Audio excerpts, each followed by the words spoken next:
فاتحہ۔ بسم اللہ الرحمن الرحیم الحمدللہ نحمده وإياك نستعين اهدنا الصراط المستقيم صراط الذين أنعمت عليهم غير المغضوب عليهم ولا الضالين صل على محمد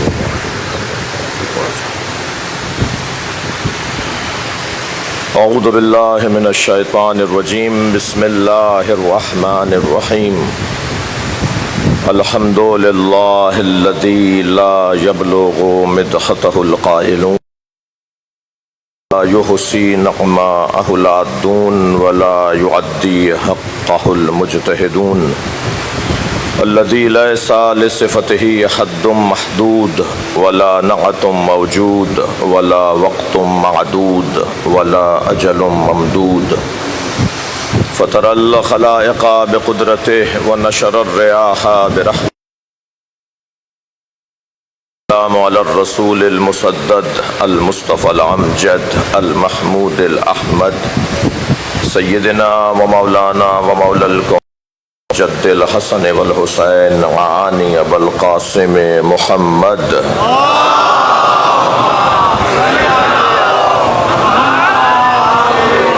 وآلہ الطیبین الطاہرین المعصومین الذین قال اللہ انما یرید اللہ لیذہب عنکم الرجس اہل البیت ویطہرکم تطہیرا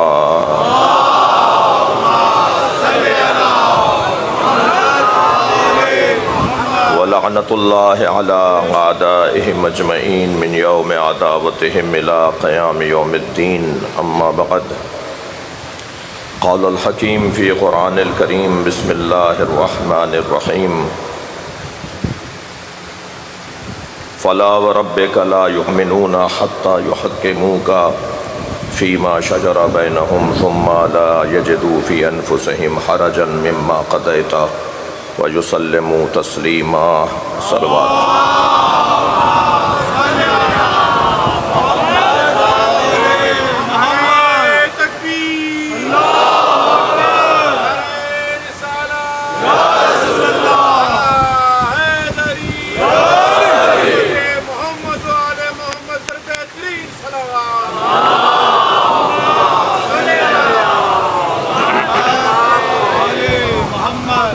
سورہ مبارکہ نساء کی 65ویں آیت جسے آج اس 7ویں مرحلہ بیان پر بھی آپ کے سامنے تلاوت کیا۔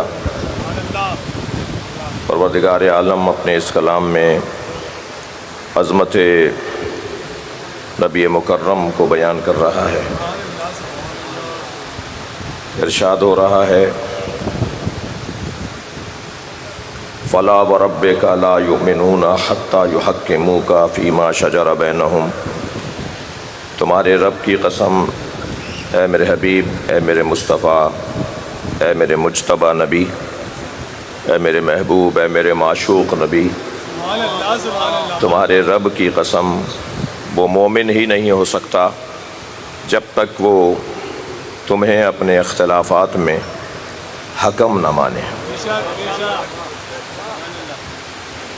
ثم لا یجدوا فی انفسہم حرجا، اور جب آپ فیصلہ سنا دیں تو آپ کے فیصلے پہ بال برابر بھی تردد تذبذب کا شکار نہ رہے اگر اسے مومن خود کو کہلوانا ہے۔ وَيُسَلِّمُ تَسْلِيمًا، اور آپ کے فیصلے پہ ایسے تسلیم ہو جیسے تسلیم ہونے کا حق ہے۔ مولا علی نے ایک چور کی انگلیاں حد جاری کی، اسی انگلیاں کاٹیں، کیونکہ آل رسول چور کی سزا انگلیوں کے کاٹنے کو قرار دیتے ہیں۔ کلائی سے ہاتھ کاٹنے کو چور کی سزا مولا علی اور ائمہ اہل بیت نے قرار نہیں دی۔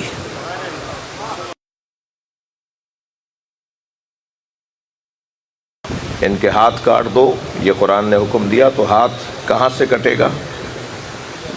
جی ہاتھ تو کلائی سے کاٹنے کو بھی ہاتھ کے کاٹنا شمار ہوگا، اور کونی سے بھی اور بازو سے بھی۔ لیکن ائمہ اہل بیت نے جب چور کی سزا ہاتھ کاٹنا تجویز فرمائی تو پھر حکم دیا کہ اس کی انگلیوں سے اس کے ہاتھ کو کاٹو،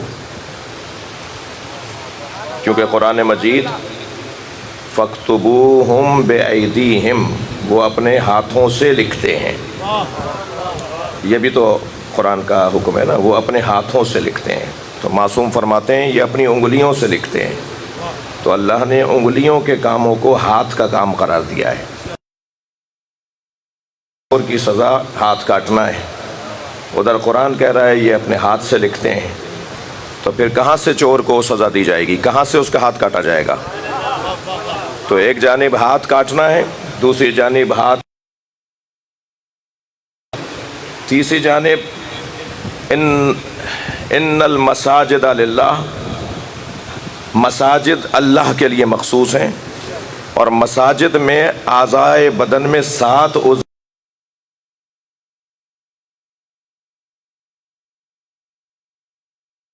محمد والے۔ تو اب ان ساری آیات کو جوڑیں گے تو ائمہ اہل بیت کے فیصلے سمجھ میں آئیں گے۔ لہذا امام اور امام علی نقی کے زمانے میں بھی جب چور کی سزا ایک بحث کا شکار ہوئی، فقہا میں بحث چھڑی کہ چور کی سزا جو ہاتھ کاٹنا ہے، تو کسی نے کہا کہ جی کلائی سے کاٹو، کسی نے کہا کونی سے کاٹو، کسی نے کہا آدھی اس کی بازو سے کاٹو، کسی نے کہا بالکل بازو کے وسط سے کاٹو۔ تو امام علی نقی نے فرمایا نہیں، اس کا ہاتھ انگلیوں سے کاٹا جائے گا۔ تو یہ ایک علمی بحث تھی جس کی طرف میں نے ایک ضمناً اشارہ کیا ہے، اصل میرا مطلب اس سے کچھ اور ہے۔ مطلب یہ تھا، بات یہ کرنا چاہ رہا ہوں کہ فیصلہ اگر یہ سنا دیں، نبی اگر فیصلہ سنا دیں تو نبی کے فیصلے پر بال برابر بھی تردد کرنے والا مومن نہیں ہو سکتا۔ نبی جو فیصلہ سنا دیں گے وہی فیصلہ آخری فیصلہ ہے، اور صرف فیصلہ ہی وہ آخری ہے، وہ فیصلہ تو آخری ہے، مگر جس کے خلاف فیصلہ جا رہا ہے نا، جس کے حق میں جائے گا تو وہ تو انسانی نفسیات ہیں، وہ تو کہے گا جی کیا کہنا صاحب، یہی تو حق تھا، یہی تو سچ تھا، اور دیکھو حقدار کو حق مل گیا۔ اس کی تو بحث ہی نہیں ہے، بحث اس کی ہے کہ جس کے خلاف فیصلہ جائے گا۔ تو جس کے خلاف فیصلہ جائے گا وہ کہے گا کہ جی، تو اب یہاں نبی سے متعلق کہا جا رہا ہے کہ ثم لا یجدوا فی انفسہم حرجا مما قضیت ویسلموا تسلیما، جب میرا نبی فیصلہ سنا دے تو پھر اس فیصلے پہ بال برابر بھی تردد نہ کرنے والا مومن ہے، اور ایسے تسلیم کرے میرے نبی تمہارے فیصلے کو جیسے تسلیم کرنے کا حق ہے۔ میں ان بچوں جوانوں کو یہ حق ہے کا مطلب روشن کرنا چاہ رہا ہوں، ان پر یہ بات روشن کرنا چاہ رہا ہوں کہ یہ حق ہے کا کیا مطلب ہے، کیسے ہو حق کیسے ادا ہوگا بھائی؟ یعنی اگر آپ کے خلاف بھی فیصلہ نبی سنا دیں، خدا نخواستہ کسی کے خلاف فیصلہ سنا دیں، تو سرکار کے فیصلے کو تسلیم کر لینا، ایسے تسلیم کرنا جیسے تسلیم کرنے کا حق ہے۔ اسے ذرا ایک منظر میں آپ کے سامنے رکھنا چاہ رہا ہوں تاکہ تفسیر آیہ کریمہ بھی بیان ہوتی رہے، اور اس سے متعلق جو مضامین ہیں آج 7ویں مجلس میں بھی اسے بیان کر سکوں۔ میرے مولا علی نے ایک چور کی انگلیاں کاٹیں، جی جیسے میں نے ابھی بحث مقدمہ مکمل کیا، انگلیاں کاٹ دیں، اور جب حد اس کی جاری ہو گئی تو اس نے کٹی ہوئی انگلیاں اپنے دوسرے ہاتھ سے اٹھائیں، اور کوفے کے چاراہے پہ کھڑے ہو کر اس نے آوازیں دینا شروع کی کہ آؤ یہ میں بتاتا ہوں کہ یہ حد کس نے جاری کی ہے۔ آپ یقین جانیے، اب اگر ایسا ماحول ہو تو پھر کیا بنتا ہے، کیا ہوتا ہے؟ یعنی وہ بھی آئیں گے سننے کے لیے جو علی کے چاہنے والے تھے، اور وہ بھی آئیں گے جو علی سے کوئی دل گرفتہ تھے۔ تم بڑا مجمع لگ گیا جب وہ کہنے لگا میں بتاتا ہوں یہ انگلیاں کس نے کاٹی ہیں۔ جب مجمع جمع ہو گیا تو کہنے لگا یہ انگلیاں اس نے کاٹی ہیں جو نہ ہوتا تو نبی کے بستر پہ سونے والا کوئی نہیں تھا۔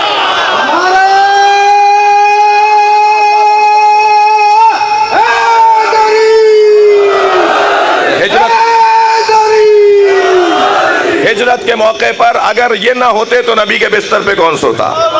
فرمایا یہ انگلیاں اس نے کاٹی ہیں جو نبی کی پیاری دختر فاطمہ کا شوہر ہے، یہ انگلیاں اس نے کاٹی ہیں جس نے باب خیبر کو فتح کیا، جس نے جنگ خیبر کو فتح کیا، جس نے جنگ بدر میں مارکا دکھایا۔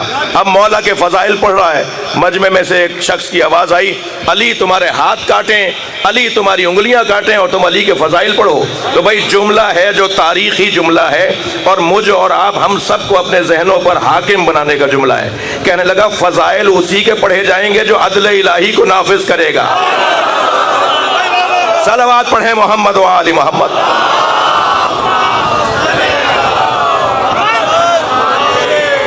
اور اس نے مولا کی فضیلتوں میں ان فضیلتوں کو بیان کیا۔ یہ روایت میں نے اگر اپنی آنکھوں سے کتاب میں نہ پڑھی ہوتی تو شاید میں بیان نہ کرتا۔ ایک مرتبہ مولا تک یہ خبر پہنچی کہ ایسا ہو گیا ہے جس نے گویا چوری کی تھی اور ثابت ہو گیا تھا اور اس کے اوپر حد جاری کر دی گئی تھی، اور وہ اب ایسا کر رہا ہے ایک چوک پہ کھڑے ہو کر، سن رہے ہیں نا آپ؟ تو حضرت نے فرمایا ذرا اسے بلا کے لاؤ۔ جب اسے بلا کے لایا گیا تو حضرت نے فرمایا یہ کیا کر رہے ہو تم، یہ کیا کر رہے تھے تم؟ تو بھائی اس نے تو یہ جملہ نہیں کہا، مگر مجھے اس کی بے زبانی سے ذرا اس کی ترجمانی کرنے کا ایک جملے کا حق دے دیجئے۔ عجب نہیں، اس نے کہا مولا آپ اپنا کام کیجئے، میں اپنا کر رہا ہوں۔ مولا نے فرمایا یہ تم نے کیا کیا؟ کہنے لگا یا علی میرا دل کر رہا تھا کہ میں آپ کے فضائل پڑھوں، اور مجھے اس سے اچھا موقع نہیں ملا کہ جو مجھے آپ کے فضائل سننے کے لیے مجمع ملتا۔ تو مولا نے اس کی نیت کو دیکھا، اس کی ذہنیت کو دیکھا، اس کے خلاف فیصلہ گیا تھا تب بھی اسے یسلم و تسلیمہ دیکھا۔ تو مولا نے اس کی کٹی ہوئی انگلیاں اس کے ہاتھ کے ساتھ رکھیں اور ایک ارادہ فرمایا تو اس کی انگلیاں جڑ گئیں، جیسے پہلے وہ کٹی ہی نہیں تھیں۔ تو کسی نے کہا یا علی وہ انگلیوں کا کاٹنا کیا ہے، یہ انگلیوں کو جوڑنا کیا ہے؟ فرمایا وہ عدل الہی کا جلوہ تھا، یہ کرم پروردگار کا جلوہ۔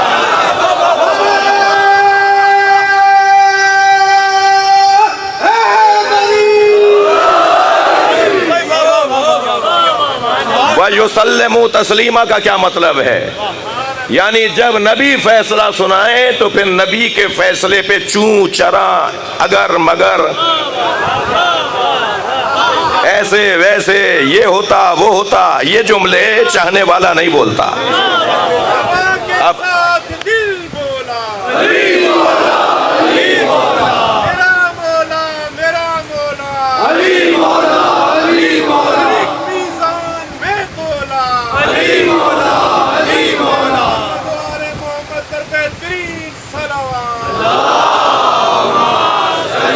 بھائی بہت بڑا مجمع ہے ماشاءاللہ، آج شرکت آپ کی ہر روز کی طرح بھرپور ہے۔ بلند ترین صلوات نبی اور آل نبی پر، اللہم صلی علی محمد و آل محمد۔ میرا تو دل کہہ رہا ہے آپ اس سے بلند بھی پڑھ سکتے ہیں، اللہم صلی علی محمد و آل محمد۔ یقین جانیے جو صلوات ہے نا، صلوات وہ عبادت ہے کہ جس کی ادائیگی کے موقع پر عرشی فرشتے متوجہ ہوتے ہیں، اور حدیث مبارکہ میں ہے کہ ارفعوا اصواتکم عند صلاۃ علیہ، جب مجھ پہ صلوات بھیجو تو اپنی آوازوں کو بلند کرو، اس لیے کہ جب تم بلند صلوات بھیجتے ہو تو دلوں سے منافقت نکلنے لگتی ہے۔ بھائی ہمارا مطلب ہے صلوات پڑھیں محمد و آل محمد۔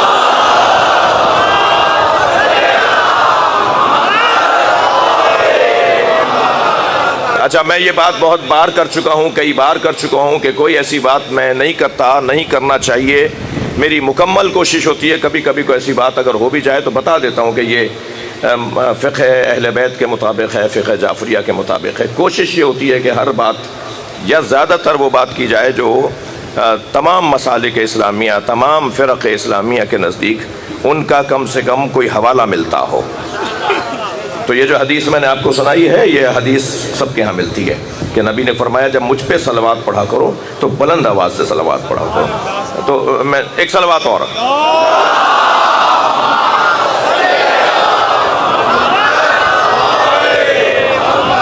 تو اب یہ اس آیہ کریمہ میں اب میں مضمون کو اور آگے بڑھا رہا ہوں۔ یسلم تسلیمہ، ایسے تسلیم کریں نبی کے فیصلے کو جیسے تسلیم کرنے کا شکریہ، حق ہے، جیسا تسلیم کرنا حق بنتا ہے ایسے تسلیم کیا جائے۔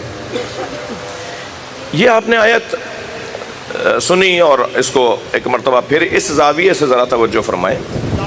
فَلَا وَرَبِّكَ لَا يُؤْمِنُونَ حَتَّى يُحَكِّمُوكَ، اے میرے حبیب تمہارے رب کی قسم، یہ تمہارے رب کی قسم کہہ کر پروردگار عالم نے نبی سے اپنے پیار کو اور اپنے تعلق کو، اپنی محبت کو اور اپنائیت کو ظاہر کیا ہے۔ رب تو وہ ہمارا بھی ہے، رب تو وہ رب ابل بھی ہے، رب بقر بھی ہے، وہ تو ہر جانور کا بھی رب وہی ہے۔ کوئی پتھر نہیں ہے جو اس کی ربوبیت کے بغیر ہو، کوئی پودا نہیں ہے جو اس کی ربوبیت کے بغیر ہو۔ بھائی آپ نے آم کی گٹھلی دبائی تو کھجور کا درخت نہیں نکلا، جو اللہ نے اسے رستہ دیا ہے اسی پہ چل رہا ہے۔ سورج ایک لمحے کے لیے بھی دیر نہیں کرتا نکلنے میں، اور ایک لمحے کے لیے بھی دیر نہیں کرتا ڈوبنے میں، جو ٹائم اسے اللہ نے دے دیا ہے، یعنی پکا مسلمان ہے۔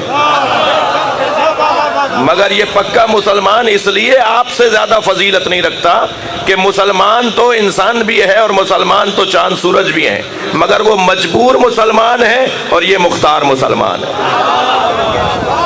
تو مختار مسلمان کی فضیلت مجبور مسلمان سے زیادہ قرار پائی۔ تو نبی کا، اللہ کا نبی کے ساتھ کیا پیار ہے، اسے اس آیہ کریمہ میں تمہارے رب کی قسم، تمہارے رب کی قسم، وہ مومن ہی نہیں ہو سکتا۔ جی مجھے تھوڑا سا اجازت دیں کہ میں آپ کے ساتھ رہوں۔ تمہارے رب کی قسم، میں نے ایک سوال اٹھایا تھا نا کہ اللہ تو سب کا رب ہے، اللہ تو سب کا رب ہے، یہ کیا کہ رب موسیٰ و ہارون، رب محمد، رب علی، جی یہ یا قرآن مجید میں اللہ نے جنت کا ذکر علیحدہ کیا، جنت کا ذکر بہت کیا ہے، ٹھیک ہے، مگر کہیں کہیں اس نے جنتی بھی کہا ہے، میری جنت۔ تو کیا مطلب ہے؟ اور جو جنت کے ذکر ہیں وہ اس کی جنت نہیں ہے؟ یعنی جنت کیا دو طرح کی ہے؟ جی جنت کس کے لیے ہے؟ وَأُزْلِفَتِ الْجَنَّةُ لِلْمُتَّقِينَ، اللہ نے متقین کے لیے جنت کو قرار دیا ہے۔ اور ایک جانب وہ کہہ رہا ہے یا ایتھا النفس المطمئنہ ارجعی الی ربک راضیۃ مرضیہ فادخلی فی عبادی وادخلی جنتی، اے صاحب نفس مطمئنہ میرے خاص بندوں میں داخل ہو جا اور میری جنت میں آ جا۔ تو اب یہ مفسرین نے جنت کی جب بحث اور جنت کو جب سمجھنا چاہا کہ جنت کے مفاہیم کیا ہیں، تو انہوں نے اس بحث کو کیا ہے کہ جہاں مطلقاً جنت مراد ہے وہاں مطلقاً جنتی مراد ہے، جہاں مطلقاً جنت، جہاں صرف جنت کا لفظ آیا ہے وہاں ہر جنتی مراد ہے، لیکن جہاں جنتی اللہ نے کہا ہے میری جنت، وہ خاص ہستیاں مراد ہیں جنہیں وہ اپنی جنت میں داخل کرنے کی بات کر رہا ہے۔ بھائی مجھے معلوم ہے اللہ کے بارے میں کیا کیا باتیں کی جا سکتی ہیں اور کیا کیا جملے نہیں بولے جا سکتے۔ مثلا اللہ کا جسم نہیں ہے، اللہ کا ہم جسم نہیں مانتے، ہم مسلمان اللہ کا جسم نہیں مانتے، جی اس لیے کہ جسم اگر مانیں گے تو جسم کو روکنے بٹھانے کے لیے مکان بھی چاہیے، اور مکان اگر مان لیا تو پھر پڑوس بھی ماننا پڑے گا، اور پڑوس مان لیا تو حدوں کو ماننا پڑے گا، اور جس کی حد بن جائے وہ سمد نہیں ہوتا۔ تو اللہ کی حد نہیں ہے، اللہ سمد ہے، بے نیاز ہے، وہ محتاج نہیں ہے، اسی لیے ہر وہ چیز جو اس کی سمدیت کی راہ میں رکاوٹ ہے یا اس کے عقیدہ سمدیت کی راہ میں رکاوٹ ہے، ہم وہ چیز نہیں مانیں گے جیسے جسم ہے، ٹھیک ہے۔ تو پھر یہ اللہ کیا کہہ رہا ہے کہ جنتی میری جنت، اللہ کی جنت کہاں ہے؟ تو بس جہاں جہاں اللہ ہے۔ میں لفظوں کو اور ذرا مفہوم کو اور روشن کرتا ہوں۔ بھئی یہ نبی کو معراج کہاں ہوئی تھی؟ سرکار دو جہاں کو معراج کہاں ہوئی تھی؟ سدرۃ المنتہا کہاں ہے؟ عرش کہاں ہے؟ جی اوپر۔ اگر آپ نے کہہ دیا اوپر تو آپ نے سمت میں محدود کر دیا اللہ کو۔ بھائی تھوڑا گردن ہلاؤ، توحید سن رہے ہو؟ یہ آپ نے اگر کہہ دیا کہ سدرۃ المنتہا اوپر ہے تو پھر اس کا مطلب ہے کہ آپ نے اللہ کو سمت میں محدود کر دیا۔ اور مولا علی فرما رہے لا حد ولا ضد ولا ند، اللہ کو نہ اشاروں میں لایا جا سکتا ہے. جب اوپر کہہ دیا تو اشارہ ہو گیا یا نہیں ہو گیا؟ اشارے میں مشار الیہ محدود ہو جاتا ہے. جس کی طرف اشارہ کیا جا رہا ہوتا ہے وہ اس میں وہ محدود ہو جاتا ہے.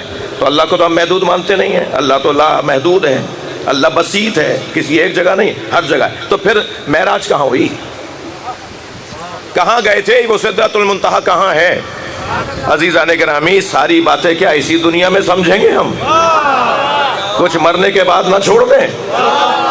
بہت سارے مفاہیم ہیں جو ہمیں اس دنیا میں سمجھ میں نہیں آئیں گے. جیسے ماں کے شکم میں موجود بچے کو کراچی کا نشتر پارک سمجھ میں نہیں آ سکتا، ایسے ہمیں دنیا کے شکم میں جنت سمجھ میں نہیں آئے گی جب تک جائیں گے نہیں جنت میں. بہت ساری چیزوں کو چھوڑ دیجئے وہاں کے لیے. ہر چیز یہاں سمجھنے کی کہاں سمجھ پایا آج تک کا مسلمان الف لام میم کا ترجمہ نہیں سمجھ پایا جی. تو پھر کیا مطلب ہے؟ کہاں ہے وہ سدرۃ المنتہا؟ عزیزان گرامی، اس بحث کو میں اگر خون جگر کا مضمون ہے جو میں بیان کر رہا ہوں، اب مجھے نہیں پتا آپ کیسے لے رہے ہیں میری باتوں کو، لیکن یہ جو مفاہیم ہے نا، یہ دسیوں گھنٹوں کے مطالعے کے بعد ایک جملہ بنتا ہے اس میں سے. جی، یہ اللہ سے نبی کی ملاقات کہاں ہوئی؟ معراج سرکار کو کہاں ہوئی؟ اس کو میں اگر ایک لفظ میں یوں سمیٹنے کی کوشش کروں کہ جہاں عبد اور معبود کا فاصلہ مٹ جائے وہی معراج ہے. اب ہمیں نبی کے بارے میں کہا سدرۃ المنتہا، حسین کے بارے میں کہا کربلا.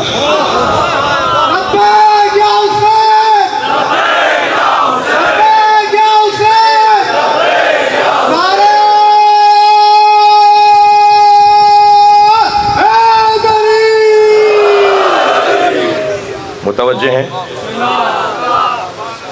پیار محبت نبی مکرم کے ساتھ، سرکار دو جہاں کے ساتھ اللہ کا جو پیار ہے، جو محبت ہے، ایک اس کا بیان ہے، اور دوسرا بیان اس کے اندر ہے آپ کے حکمیت کا بیان. یعنی میں نے کل کی مجلس میں جو بات کہی تھی کہ فضائل، مناقب، جس کو آپ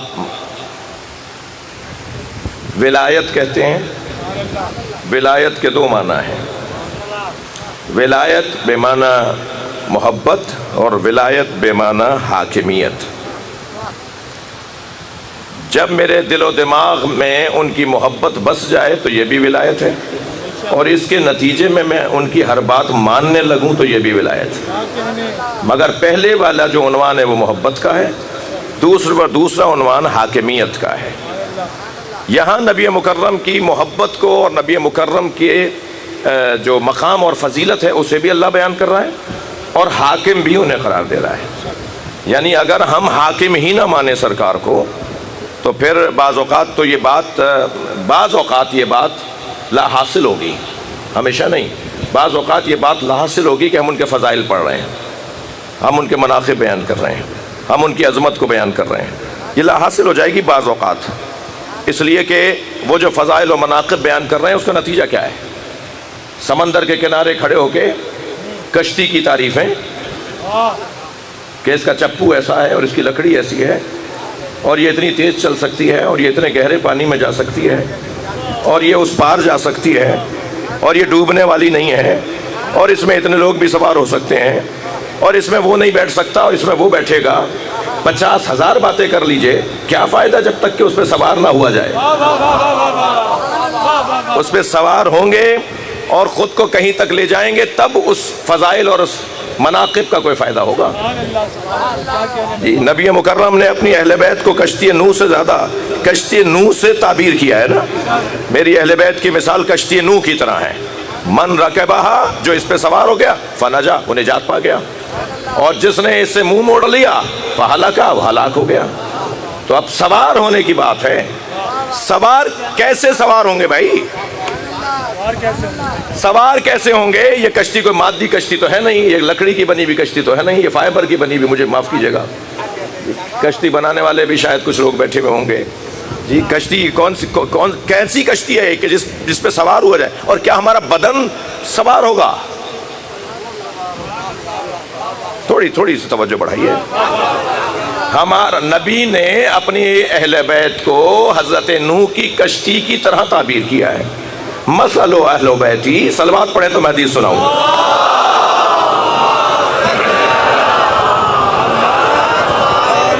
کمثل سفینۃ نوح، میرے اہل بیت کی مثال سفینہ نوح جیسی ہے. جو اس میں سوار ہو گیا من رکبہا، جو اس میں سوار ہو گیا فنجا، وہ نجات پا گیا، اور جو اس سے دور دور رہا وہ ہلاک ہو گیا. تو کیسے سوار ہوا جائے گا؟ کشتی نوح تو ایک مادی کشتی تھی، اس میں حضرت نوح نے ہر نسل کے مخلوق کو سوار کیا. چاہا تو انہوں نے کہ سب آ جائیں، مگر سب نہیں آئے. جس کو توفیق ہوئی وہ آیا، جسے اپنی نسلیں بچانی تھی وہ آیا، جسے اپنا آئندہ محفوظ کرنا تھا وہ آیا. اب آپ دیکھتے جائیے، نبی نے کہا ہے میرے اہل بیت کی مثال نوح کی کشتی کی طرح ہے. جو وہاں رویہ رکھا گیا اگر وہی یہاں رویہ ہوگا تو مستقبل اچھا ہے، ورنہ مستقبل برباد ہے. تو یہ کیسی کشتی ہے؟ اچھا چلیں، اہل بیت کشتی نوح کی طرح ہیں، یہ سمجھنا ہے تھوڑا سا. یہ جو اللہ نے کہا ہے نا وَاعْتَصِمُوا بِحَبْلِ اللَّهِ جَمِيعًا وَلَا تَفَرَّقُوا، اللہ کی رسی کو مضبوطی کے ساتھ تھامے رکھو. وہ رسی کہاں ہے؟ نائلون کی ہے، وہ کسی دھاگے کی بنی ہوئی ہے. مجھے معاف کیجئے، بچوں کی خاطر میں بول رہا ہوں. وہ رسی کہاں لٹکی ہوئی ہے جس کو پکڑنا ہے؟ اللہ نے کہا کہ میری رسی کو مضبوطی کے ساتھ تھامو. وہ رسی ہے کہاں؟ اہدنا الصراط المستقیم، سیدھے رستے پر قائم رکھ. وہ سیدھا رستہ کہاں ہے؟ مکے سے مدینہ آتا ہے یا مدینہ منورہ سے کربلا جاتا ہے؟ وہ کہاں جاتا ہے وہ رستہ؟ وہ ہے کہاں رستہ؟ عزیزان گرامی، نہ کشتی جو اہل بیت کو قرار دیا ہے وہ مادی کشتی ہے کہ اس پہ سوار ہونے کی کوئی تصور کرے، نہ ہی صراط کوئی مادی رستہ ہے، کوئی روڈ ہے، کوئی موٹر وے ہے، مجھے معاف کیجئے، اور نہ ہی حبل اللہ کوئی مادی رسی ہے جو کہیں لٹکی ہوئی ہے. یہ حبل اللہ، یہ صراط، یہ کشتی اہل بیت کا وجود، کشتی نجات، جی سفینۃ النجات، یہ اہل بیت کا وجود، یہ مادی نہیں ہے. میں لفظوں کو اور معنوی ہے، میں لفظوں کو اور ذرا بہتر کرتا ہوں. یہ خارجی رستہ نہیں ہے، یہ درونی رستہ ہے. یہ کشتی آپ کو اپنے اندر ملے گی.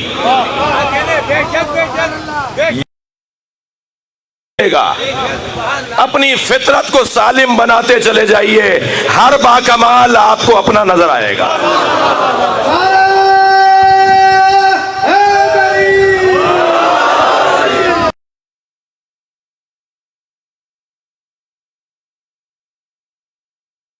ہمارے اندر اللہ نے ہمارے اندر کمال طلبی کو قرار دیا ہے، کمال جوئی کو قرار دیا ہے. ہمارے اندر یہ ساری چیزیں موجود ہیں. میں رات کو جو ایک عشرے سے بقیت اللہ میں حاضری دے رہا ہوں، وہاں ہمارا موضوع ہے فلسفہ خودی، اپنے آپ کو پہچاننا. فلسفہ خودی سے در حقیقت انسان خدا تک پہنچتا ہے. یہ میں نہیں کہہ رہا، مولا علی نے فرمایا من عرف نفسہ فقط عرف ربہ. جس نے اپنے آپ کو پہچان لیا اس نے اپنے رب کو پہچان لیا. تو اپنے آپ کو پہچانتے پہچانتے یقین جانیے بچوں، آپ سے کہہ رہا ہوں، اپنے آپ کو پہچانتے پہچانتے انسان جب کمال پر پہنچتا ہے تو علی کا دروازہ نظر آتا ہے. یہ آپ آزما کے دیکھ لیجئے میری اس بات پر.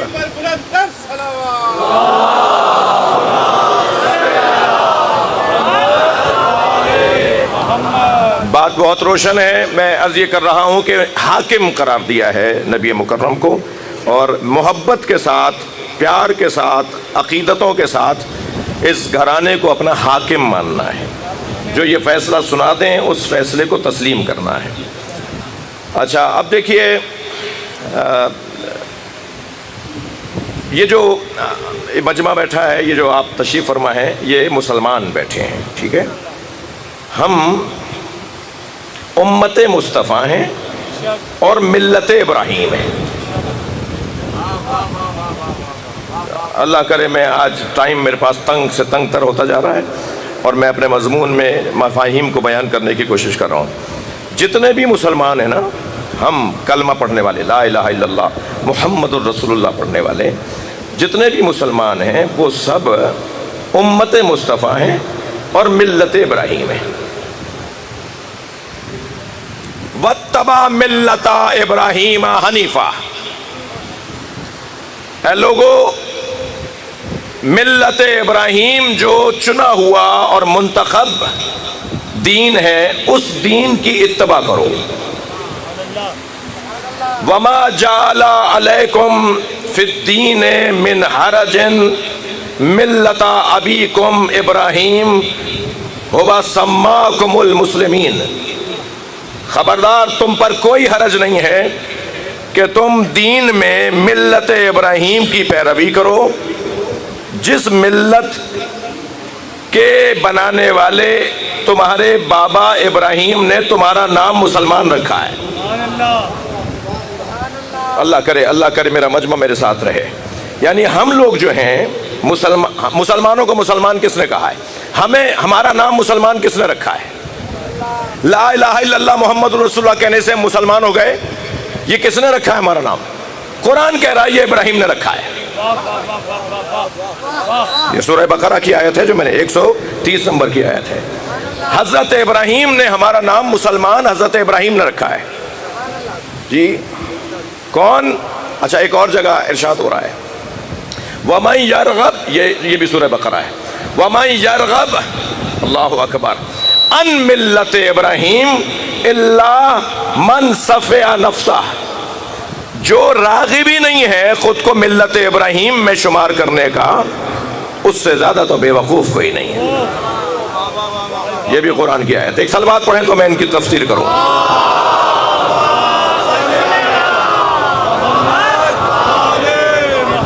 بہت مشکل ہو جاتا ہے ایک کوئی 30-35 منٹ کی بحث کو شروع کیا جائے اور وقت کی تنگی کی وجہ سے اسے ناتمام اور بغیر نتیجے کے چھوڑ دیا جائے، اور جو باتیں کی گئی ہیں وہ بھی ضروری تھیں، اور جو بات کرنے جا رہا ہوں وہ بھی بہت ضروری ہے۔ اصلی مضمون آپ کے ہاتھ میں آ گیا کہ ہم امت مصطفیٰ اور ملت ابراہیم ہیں۔ ملت ابراہیم کا نام، امت مصطفیٰ کا نام مسلمان، ہوا سماکم المسلمین، سرچ کر لیجیے آیت، ہوا سماکم المسلمین، تمہارے جد ابراہیم نے تمہارا نام مسلمین قرار دیا ہے۔ طے ہو گیا کہ اسلام کی بنیاد حضرت ابراہیم نے ڈالی۔ بھائی ایک نتیجہ ضرور دوں گا اپنی آج کی گفتگو کا۔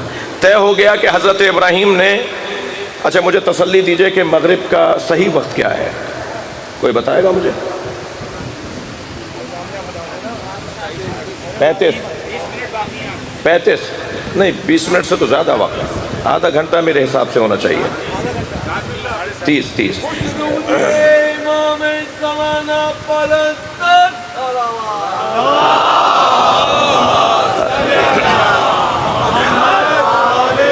نہیں منفی مت سوچیے، ظاہر ہے روزانہ وقت تبدیل ہوتا ہے، اس لیے اگر بر وقت جواب نہیں آیا تو منفی مت سوچیے۔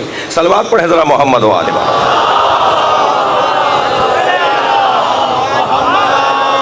اس سے بلند صلوات پڑھ لیجئے۔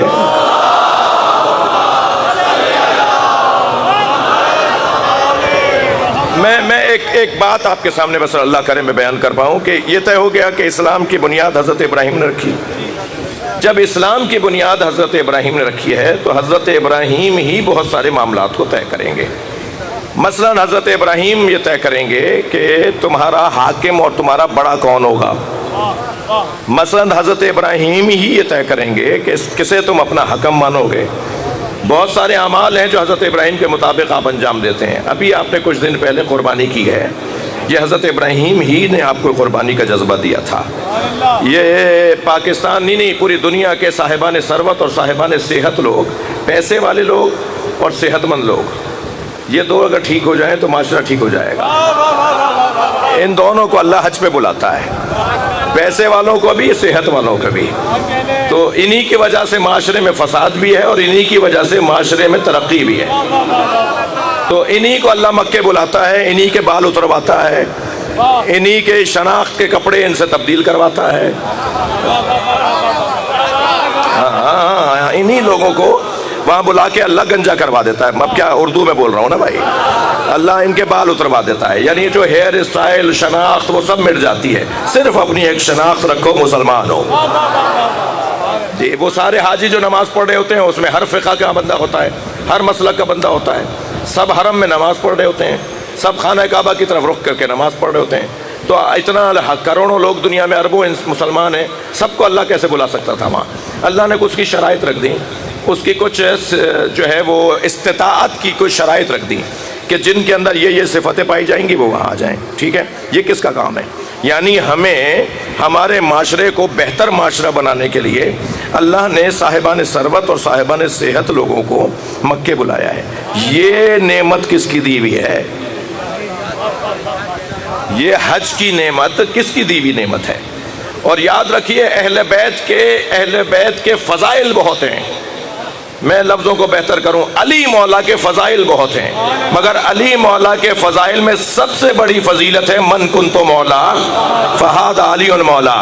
خبردار,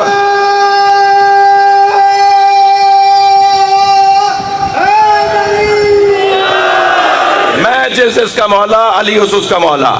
یہ جو مولا علی کی فضیلت مولائیت ہے نا, یہ بھی حضرت ابراہیم کی وجہ سے ملی ہے.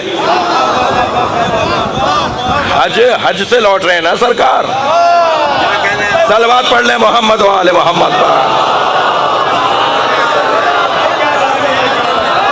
بھائی میرا مجمع ساتھ ساتھ چلے نا میرے. تو حضرت ابراہیم کی وجہ سے حضرت امیر المومنین کی ہمیں مولائیت کا عنوان نصیب ہوا ہے. جی غدیر خم کا میدان, حج سے لوٹتے ہوئے سرکار دو جہاں نے مجمع روک لیا اور پھر فرمایا کہ جس کا میں مولا ہوں اس کا علی مولا ہے.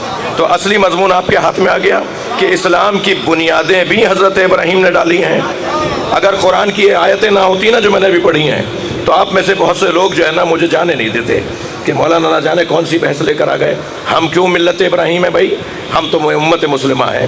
امت مسلمہ ہی ملت ابراہیم ہے اور ملت ابراہیم ہی امت مسلمہ ہے. اب جب بنیادیں حضرت ابراہیم نے ڈالی ہیں تو اب حضرت ابراہیم ہماری جو سماجی زندگی ہے اس کے لیے بھی حضرت ابراہیم ہی امور کو مرتب کریں گے. اور کب کریں گے؟ جب حضرت ابراہیم تمام نبیوں میں سب سے بڑے نبی, یعنی امتحانات دینے کے بعد سب سے بڑا مقام انہیں ملا, تب انہوں نے کہا میں کچھ بنیادیں ڈال رہا ہوں. کب؟ وَإِذِ ابْتَلَىٰ إِبْرَاهِيمَ رَبُّهُ بِكَلِمَاتٍ فَأَتَمَّهُنَّ. یہ جو آیت میں آپ کے سامنے پڑھ رہا ہوں اس کے 3 عنوان ہیں. اس آیت کے اندر 3 حصے ہیں. پہلا حصہ کیا ہے؟ وَإِذِ ابْتَلَىٰ إِبْرَاهِيمَ رَبُّهُ بِكَلِمَاتٍ. تسلی دیجئے, آپ اکتا نہیں رہے میری باتوں سے. اس بحث کو مکمل کروں.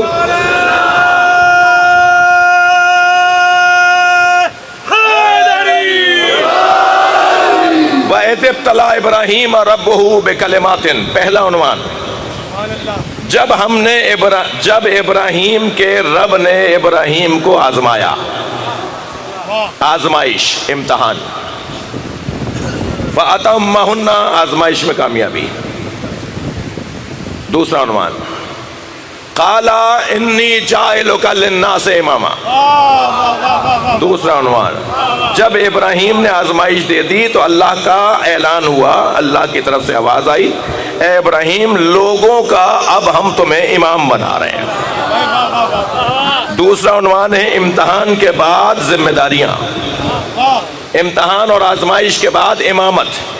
جیسے ہی کہا قَالَ إِنِّي جَاعِلُكَ لِلنَّاسِ إِمَامًا, ہم تمہیں لوگوں کا امام بناتے ہیں, تو حضرت ابراہیم نے فوراً فرمایا وَمِن ذُرِّيَّتِي, میری اولاد میں امامت.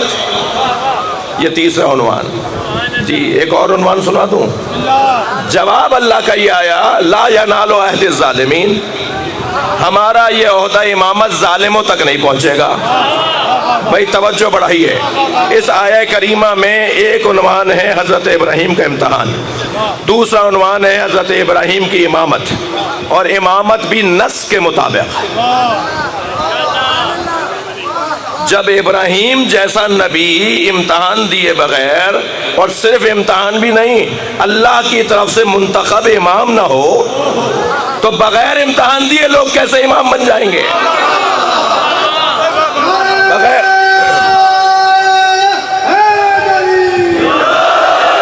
بغیر اللہ کی جانب سے بنائے بغیر کیسے امام بن جائیں گے؟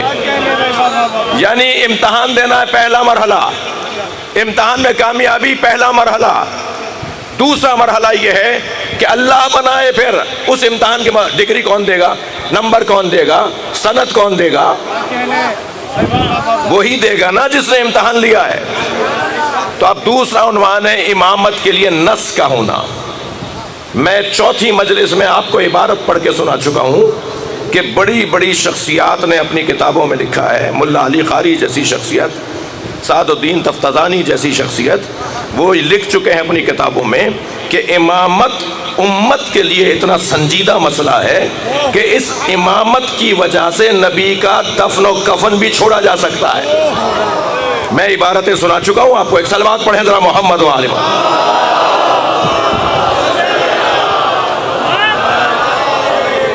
بھائی اس سے بلند سلوات۔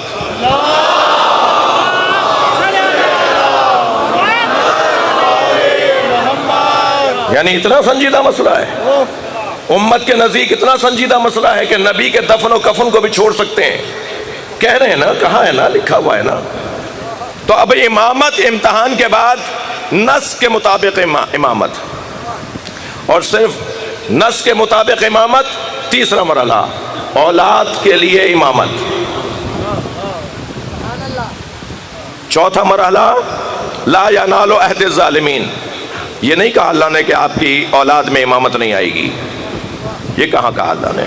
جب فرشتوں نے کہا یہ خون بہائے گا تو اللہ نے کب کہا نہیں بہائے گا؟ اللہ نے کہا انی اعلم ما لا تعلمون، جو میں جانتا ہوں وہ تم نہیں جانتے۔ اللہ نے کب کہا نہیں بہائے گا؟ اور اللہ نے کب کہا کہ بہائے گا؟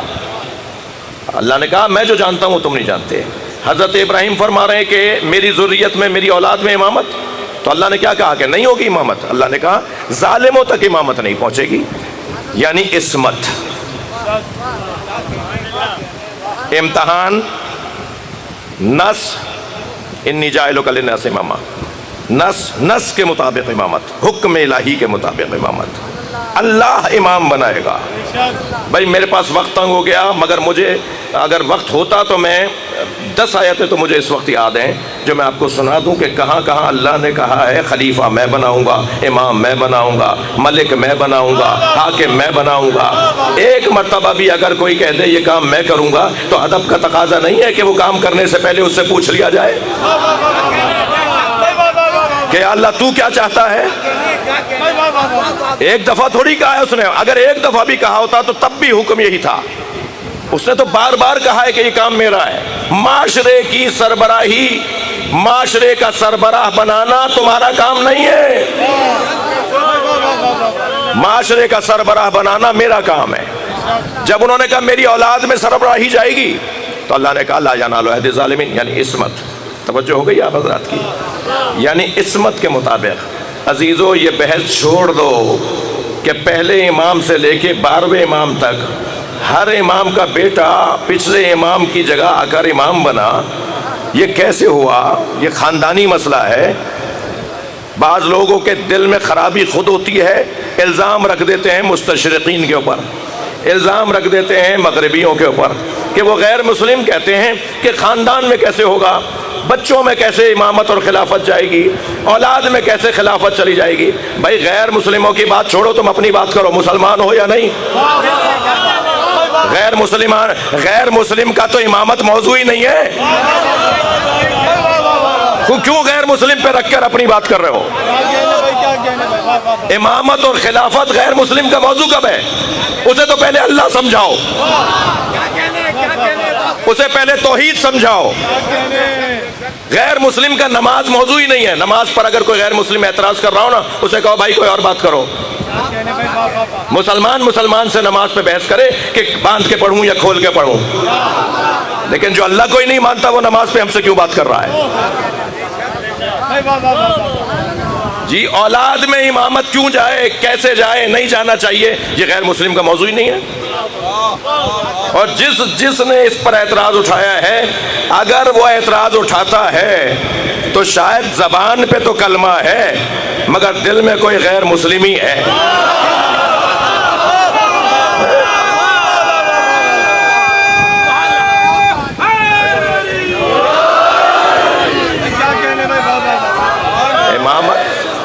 امامت کے لیے پھر اگر حضرت ابراہیم نے اپنی اولاد میں امامت مانگی بھی تو اللہ نے کیا کہا کہ ہاں دے دوں گا؟ اللہ نے کہا تمہاری اولاد میں جو ظالم ہوں گے انہیں نہیں ملے گی۔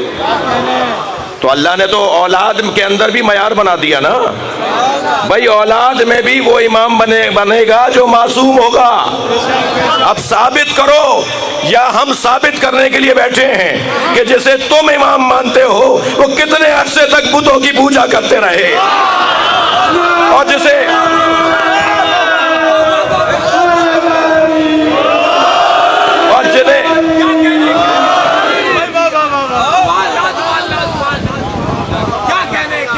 نہیں، میری بحث بہت روشن ہے، میں دل آزاری کا مطلب نہیں ہے، اپنا موقف پیش نہ کرنا ہے۔ جب یہ طے ہو گیا کہ معصوم کو اللہ کی طرف سے منصب ملتا ہے، جس کے ہاں گناہوں کا گزر نہیں ہے، جس کے ہاں گناہوں کا گزر نہیں ہے، اسے اللہ کی جانب سے نبی، رسول اور امام اور خلیفہ بنایا جاتا ہے، تو بحث تو یہ ہو رہی ہے نا۔ تو میں الحمدللہ اس پر مطمئن، میرا مجمع مطمئن کہ جس دروازے پر ہم بیٹھے ہیں ان کے لیے آیت تطہیر نازل۔ صلوات پڑھنے محمد و آل محمد۔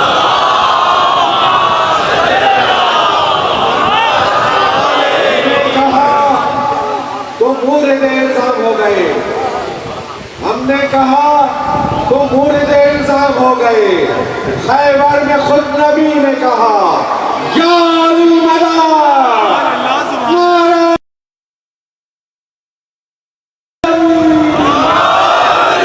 ماشاءاللہ آپ نے میری بات منتقل ہوئی، اس کا ممنون ہوں۔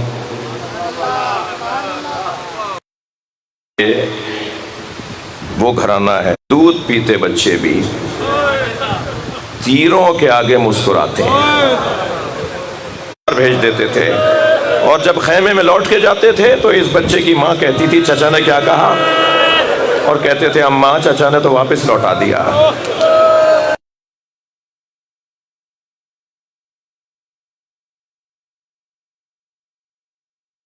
انہوں نے یہ مرحلہ بار بار گزرتے دیکھا تو انہیں کچھ یاد آیا، انہوں نے اپنے صندوق سے ایک خط نکالا جو امام حسن نے اپنی شہادت کے موقع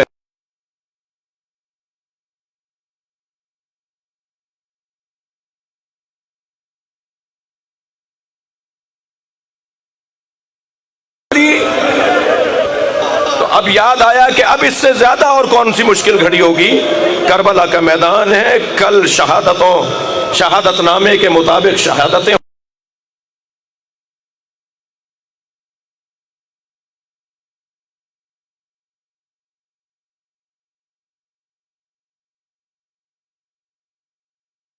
اجرکم اللہ، حق ہے ایسے ہی پرسہ دینے کا۔ بھائی میری جانب سے میرے بچے قاسم کو قبول کر لینا۔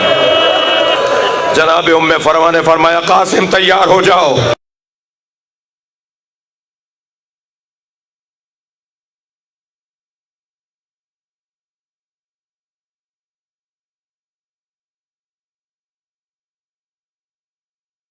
کیوں زحمت فرمائی، مجھے بلایا ہوتا؟ فرمایا یہ آپ کے بھائی حسن کا خط ہے جو آپ کے نام ہے۔ امام نے بھائی کی تحریر کو پہچانا، آنکھوں سے لگایا، بوسہ دیا۔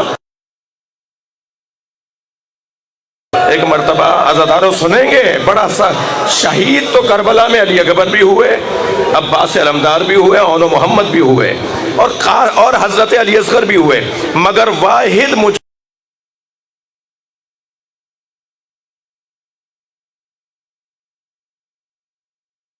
کے بعد امام حسین نے قاسم کو گلے لگا کے اتنا گریہ کیا، کسی شہید کے ساتھ ایسا نہیں کیا امام حسین نے۔ امام حسین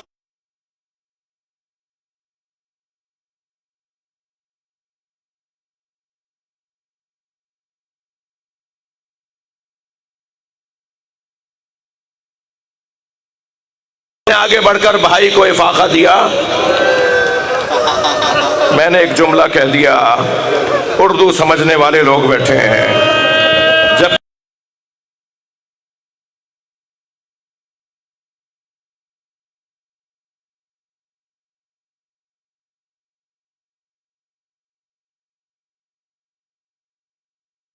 جناب زینب کے آنسو حسین کے چہرے پہ گرے، امام حسین نے آنکھیں کھول دیں اور جناب قاسم کو تیار کیا، میدان کربلا میں روانہ کیا۔ قاسم کے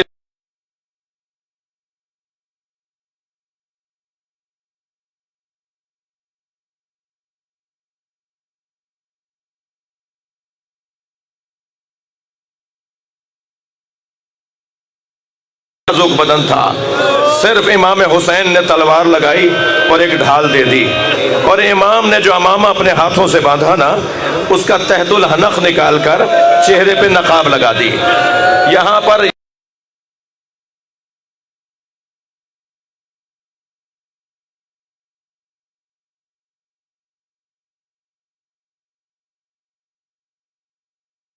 طاؤس نے تو بڑا عجیب جملہ لکھا ہے۔ سید ابن طاؤس کہتے ہیں کہ جب قاسم میدان میں گئے نا اور انہیں مارنے کے لیے کچھ لوگ آگے بڑھے تو انہی میں سے ایک نے آواز دے کر کہا، خبردار نہ مارو۔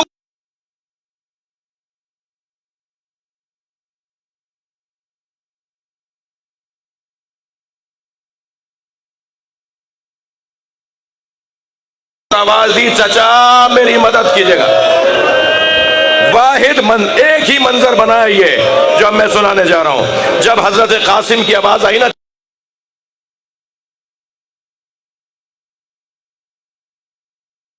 لے کے چلے کہ دشمن یہ سمجھا کہ حسین نے حملہ کر دیا ہے، اور ایک دوسرے کو آواز دینے لگے، بچو حسین آ گئے ہیں۔ تو یہاں کے گھوڑے وہاں اور وہاں کے گھوڑے یہاں، چچا میری مدد کیجئے۔ دھول اڑنے لگی، گرد اڑنے لگی، جب گرد چھٹی تو کیا دیکھا، قاسم کا بدن پامال ہو گیا۔ بچہ گھوڑوں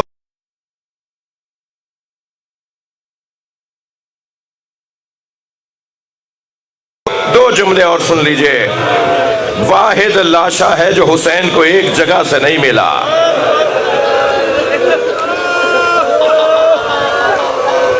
کئی جگہ سے قاسم کے ٹکڑے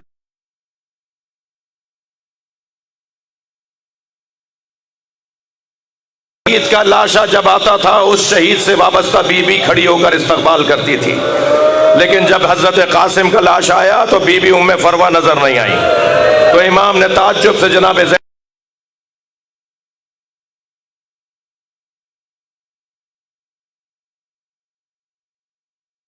فروہ کا سجدہ مکمل ہوا تو آواز دی، حسین قاسم کو لے کر آئیں، اجرکم اللہ اجرکم اللہ۔ اپنی آوازوں کو آزاد کریں گے، میں مجلس مکمل کر رہا ہوں۔ جناب ام فروہ وہاں آئیں جہاں قاسم کا پامال بدن رکھا ہوا تھا، اپنے بچے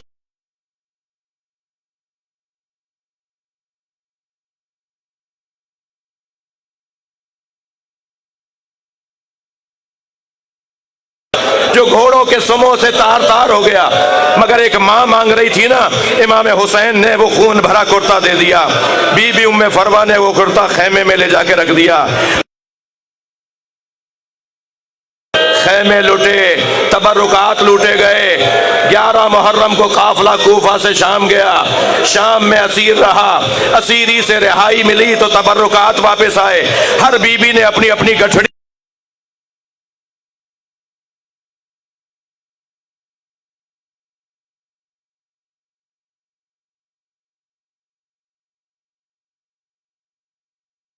لے جاؤ، میرا اونٹ جنت البقیع لے جاؤ۔ اور جب جنت البقیع پہنچی، امام حسن کی قبر کے برابر میں بیٹھی، گٹھڑی کھولی، خون بھرا کرتا نکالا، امام حسن کی